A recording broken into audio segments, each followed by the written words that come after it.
DNA एक ऐसा अद्भुत मॉलिक्यूल है जिसके बारे में कुछ दशक पहले किसी को नहीं पता था। शुरू से ही साइंटिस्ट का ये अनुमान था कि सेल के अंदर कुछ ऐसी चीज़ है जो इंसान के गुण आने वाले पीढ़ियों को ट्रांसफ़र करते रहता है। रिसर्च के बाद उस चीज़ का पता लगाया जिसका नाम है डीएनए।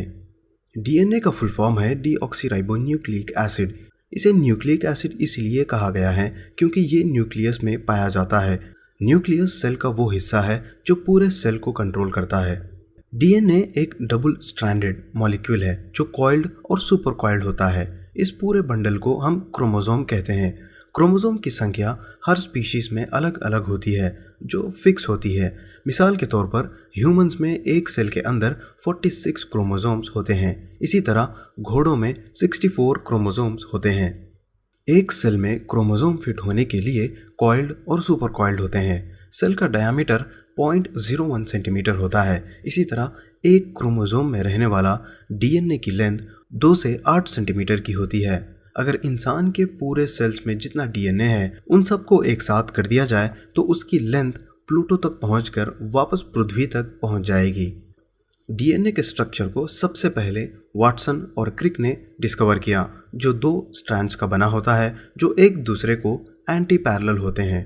ये दोनों स्ट्रैंड्स 3 कंपोनेंट से बनते हैं: deoxyribose sugar, phosphate group, nitrogenous basis. Nitrogenous basis फिर 4 तरह के होते हैं: adenine, guanine, cytosine, thymine.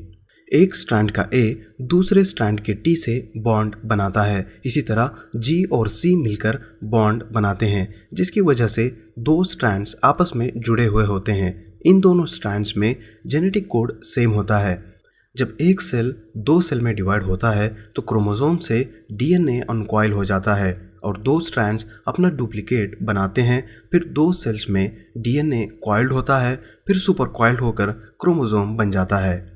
DNA के कोड लैंग्वेज को messenger ribo nucleic acid RNA read करता है। इस प्रोसेस को ट्रांसक्रिप्शन कहते हैं। आरएनए अपना ओन लैंग्वेज बनाता है जो डीएनए की तरह कोड से बनता है। बस फर्क इतना सा है कि आरएनए सिंगल स्ट्रैंड होता है और थाइमिन यूरासिल से रिप्लेस किया जाता है। आरएनए 2 अहम काम करता है, जिसमें पहला जेनेटिक इन्फॉर्मेशन को राइबोसोम्स को पहुंचाता है, दूसरा सही अमीनो एसिड राइबोसोम्स के लिए सेलेक्ट करता है। आरएनए की मदद से राइबोसोम्स प्रोटीन्स बनाते हैं। हर इंसान के अंदर अलग अलग प्रकार के क्वालिटीज़ और क्वांटिटीज़ के प्रोटीन्स होते हैं जो हर इंसान को एक दूसरे से अलग बनाते हैं, क्योंकि हर इंसान के डीएनए के अंदर यूनिक जेनेटिक इन्फॉर्मेशन होती है। ये इन्फॉर्मेशन आधा अपने पिता से और आधा अपनी माँ से ट्रांसफ़र होता है।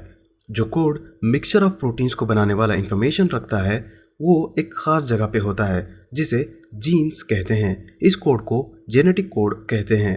मिसाल के तौर पर लंबे रहने वाले इंसानों का डीएनए ग्रोथ हार्मोन्स को ज़्यादा क्वांटिटी में प्रोड्यूस करने का इन्फॉर्मेशन रखता है। इसी तरह छोटे कद के लोगों में डीएनए ग्रोथ हार्मोन्स कम क्वांटिटी में प्रोड्यूस करने का इन्फॉर्मेशन रखता है। इसी तरीके से हमारे पूरे बॉडी के पार्ट्स ग्रो होते हैं, जैसा कि skin colour, eye colour, hair colour और इंटेलिजेंस एक्सेट्रा एक्सेट्रा। किसी भी 2 इंसानों का डीएनए सेम नहीं होता है। इसी की वजह से डीएनए के टेस्ट करके खोए हुए बच्चों के असली पेरेंट्स का पता लगाते हैं और कुछ केसेस में रिलेशनशिप को मालूम करने के लिए भी डीएनए टेस्ट करते हैं और क्राइम लोकेशन में मिले सैंपल्स जैसा कि स्किन, ब्लड को लेकर क्रिमिनल को पकड़ते हैं। तो ये था डीएनए के बारे में। इसी तरह के और भी वीडियोस देखने के लिए लाइक, शेयर और सब्सक्राइब करें। Thank you for watching.